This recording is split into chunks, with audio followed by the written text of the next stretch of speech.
Okay, hey everyone, SoranotRoxas here, and I'm bringing you another review on this time. Well, this time is we got a Disney Pixar film, Inside Out. If you haven't heard of it, or it's most likely you have heard of it, I think it's the #1 movie in America right now, or is #1 at the box office. I don't know whether it's this week or last week, because we had Ant-Man come out recently. And I don't know which place Ant-Man holds. Although I heard that movie was good, that's possibly going to be the next movie I get to see and review. So I went to the theater today, and I brought my mother with me, just like last time when we went to go see Jurassic World. This time I was paying her back because she paid for the tickets when we went to go see Jurassic World, so I was able to review it. So I paid for the tickets this time to go see Inside Out. We went to go see the film, and then when we left, we talked about it for a little bit, or I mostly talked about it. Her reaction was pretty interesting because we both agree on one thing, and it's that this is such a creative, thought-provoking, well-animated, beautifully colored film. This film is fantastic in its originality.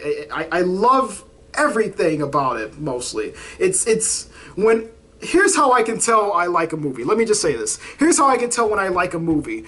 If I have trouble finding out a reason to not like it. If I cannot find one reason to say, okay, this is why I dislike this film, or let's say you have a movie like Home. And Home was another animated film that I seen this year. I did make a review about that for obvious reasons. Maybe in the top 10 or top 10, like in the top 10 best and worst movies of the year. I'll put that in that. We're going to see which list that's going to be on, but I already have a feeling on which list is going to be on. But anyway, okay, so let's say you take a movie like Home, which was another animated DreamWorks film that came out this year. I can list plot points of the things that I didn't like, or take a movie even like Jurassic World, which I actually like, and I can still say, certain stuff that didn't work and things like that. If I'm able to make a list of things, it's most likely I'm not going to like the movie. Because if I'm thinking of most of the negatives, and if your movie doesn't change that, if it doesn't cover up the negatives, it's going to get a negative reaction. That's just how it is. But Inside Out doesn't have that problem with me. But anyway, when we left the theater, I asked my mother, I was like, what does she think about it? And she said that, it was okay. I do agree with you that it was very creative. And, very original. We finally have an original film. Original animated film from Pixar from a long time, it seems. Not that they say that their other stuff isn't original, but it's been a while since it wasn't a sequel or just plain dumb. Planes? Really? But anyways, she thought it was okay. Me, I personally liked it a lot. It went above my expectations. I didn't think it was going to be as good as it is. People was like, oh, it's so creative and stuff like that. I'm like, oh, really? I was like, Pixar hasn't been... I don't think I have seen an interesting Pixar movie in a while. Disney Animated Studios, on the other hand, we got Frozen and stuff, and Big Hero 6 and Wreck-It Ralph and stuff like that. Those are fine. So seeing this, seeing Pixar come back and make this sort of creative film, I'm just like, yeah, that's good. It was good. It was better than what I thought. A friend of mine actually recommended it to me, as well as a couple people on the internet said, oh, you should go out and see this movie if you get the chance. I was like, okay, if I see it, I'll make a review about it. It's July. I don't even know which day it is. It's towards the end of July. I'm sorry this review took so long to come out, but I was finally able to get some money and was able to see the film. So I'm glad I saw it. So for all the two people that don't know about Inside Out, or at least don't know the plot of it, it basically follows the story of this little girl named Riley, who goes from the day that she's born all the way to age like 11 or 12. And Riley's not really much of the main character. She's mostly like a plot point. And that's one of the problems I have with the film, and I'll say that in a second. Okay, so I actually found one problem with the film. and this is just that's just nitpicking. Okay, that's not saying that it's going to take away from the film at all. But the majority of the film and the real focus is on Riley's emotions and what they're doing to keep her happy and to keep her safe, basically. You know, you have Joy, which is basically the main character. I love Joy. Sadness, fear, disgust, and anger. Those are the emotions that make up the human being. And what they do is basically during the day or the time that Riley is awake, they use a panel to perform different things. Like if there's something disgusting, disgust will take over. You know, if there's something to really be happy about, Joy would take over, that sort of thing. When she gets upset, anger takes over. And I really like that. I like how they have to sort of like share this very, well, not too small area, but this one area, and then they have to work back and forth with each other and collaborate. It's like all the emotions are collaborating with each other, but at the same time they have to perform their own duty in order for Riley to function as a normal human being. I love what they did with the memories in here. Oh my god, that is so cool. It's so awesome, so awesomely creative. Okay, so we have memories that appear in these little, it kind of reminded me of Minority Report, though. It did kind of remind me of Minority Report. I gotta say, that's another movie that it reminds me of. But with Minority Report, you know how they weren't really memories, they was actually visions of the future. For those of you who've seen Minority Report, there was these little orbs or these little balls where they would have visions of the future in them in Minority Report, and the cops would use that to catch a murderer before he commits murder. Here, these are past memories, but they're still done the same way. They still roll down a little railing, basically like a little roller coaster. It rolls down like a little roller coaster, and they stock the memories and everything like that. And every day they drop the memories down, and then it goes to like this little corridor thing. It's so freaking creative, man. I really don't want to give any of that away. But basically, what they have is just memories contained within orbs, and these orbs make up the majority of Riley.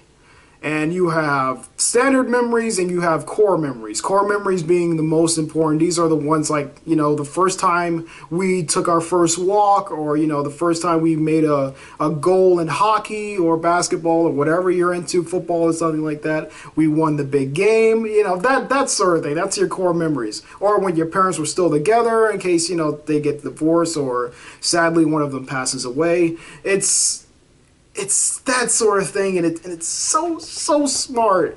And the core memories are so important because they make up these other memory sections, and they're like these big islands of memories. That sounds stupid, but it works so well. And so you have Family Island and you have Hockey Island because she loves hockey, so she plays hockey. You got Hockey Island, you got Goofy Island. Her father and her mother do like a lot of goofy things. I love the parents in this, by the way. They're fantastic. And that's how you can mostly tell it's a Pixar film and not just a full-on Disney film, because the parents are still fucking alive. Okay, so it's that and everything. So you have the islands, and the core memories are linking to them, and they're so important. And oh my god, you know, I don't want to give up anything in this film. I really don't. I want people to just go and see it. I just see it if you haven't saw it yet. If you saw it, you know exactly what I'm talking about. You know how good this film is. Or, you know, maybe you're like my mother and you're just like, well, it was okay. I don't think it was better than that. I did have one friend that was like, I really love this film. He's like, he said it was better than, what? No. Frozen. He was like, I love this film. I think it's better than Frozen. What's with all the Frozen hate? It's like, you know, Frozen started getting a lot of I mean, it's still a popular film, but it starts getting a lot of hate, you know, like a couple of years later. But yeah, when Frozen was out, no one said anything, but whatever.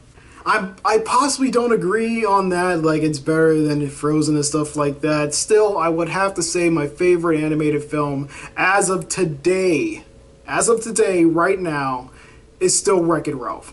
I'm sorry. Wreck-It Ralph is still my favorite animated film as of today from Disney. But this movie does come in like a close second, or perhaps a close third. Between, you know, I don't know whether I can say this is better than Frozen. It is better than Frozen in terms of creativity. That I can say it. It's better. It's even better than Wreck-It Ralph in terms of creativity. You know, and Wreck-It Ralph did some smart stuff. I love how they did this with the whole arcade and everything like that. But this here with the memories and connecting the islands and the theme, the point that they was trying to get across. Okay, I would say there's another thing that I find wrong with this. Okay, there's two things that's wrong with this film. I'm all over the place in this review, and I do apologize, but it's so good. There's so much I want to talk about. But okay, so let's just get the negative things out the way. Okay, one, there's a lot of freaking whimsical moments. There's a lot of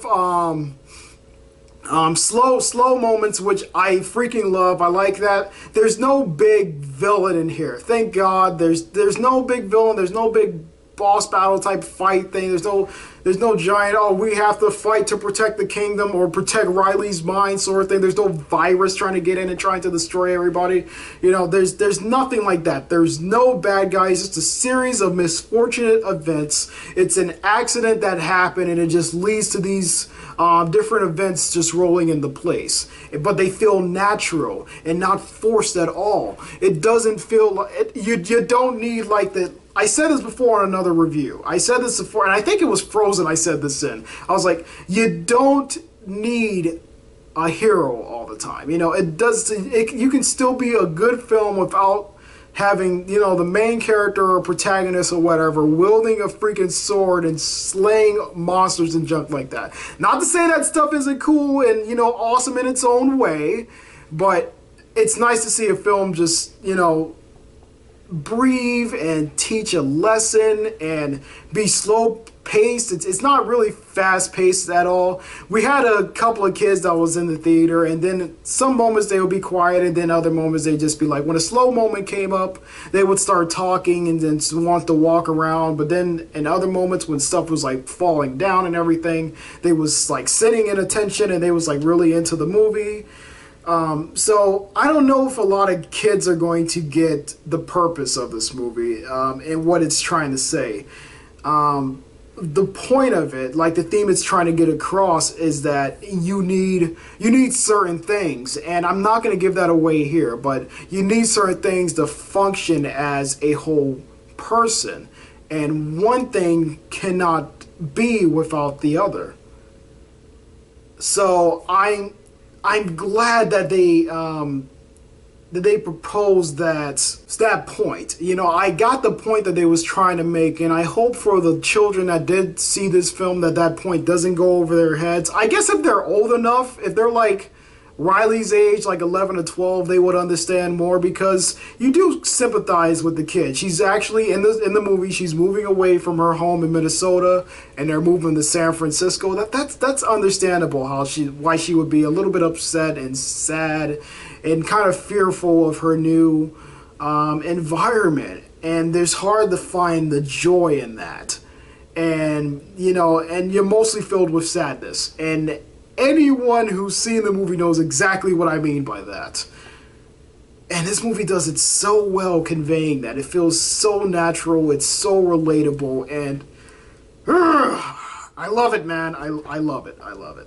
Basically, the majority of the movie is about two of the emotions, joy and sadness, actually end up getting lost, and they have to find their way back home, so to speak. But that doesn't happen until like a quarter or so into the movie. The movie's only an hour. That's another thing. The movie's an hour and 34 minutes, but yet it felt like 2 hours because of how much stuff they crammed into it. but it works. And even though it felt like 2 hours, you're like, wow, I actually didn't sit there that long. I'm not gonna lie. Like, towards the end, I was like, okay, we can end this now. I get the point that you're trying to make movie about the emotions and everything, and then it just ends. And then it ends. I'm like, oh, good. That's how you do it. That's how you do a film. When I'm just like, okay, when I start looking at the time and I'm just saying, all right, when is this movie going to be over? And then it's over. I'm like, oh, yes, you did it, yes. Okay, so, yeah, so going back to like two of the negative things here, besides Riley's character just feeling, the little girl, her just feeling just more like a plot point than much of a character. You know her as a character because of the memories and stuff like that, but you don't really see her going through all that stuff anyway. So that's just a nitpick. Riley and too much whimsical moments. So okay, so that's just the two things. The little girl and the whimsical moments, that's like the only two negative things I can think of. Anything else, everything else is awesome. Wonderful. The parents are great. The minor characters are great. The emotions are fantastic. I love them. I think they're so entertaining. The point that they was just trying to get across in general works. And I don't want to say any more. I don't want to say any more. I just want to say, go see this film. This is already making my top 10 best movies of the year. It's already made my top 10 best movies of the year. This is in the top 5, people. This is in the top 5 already.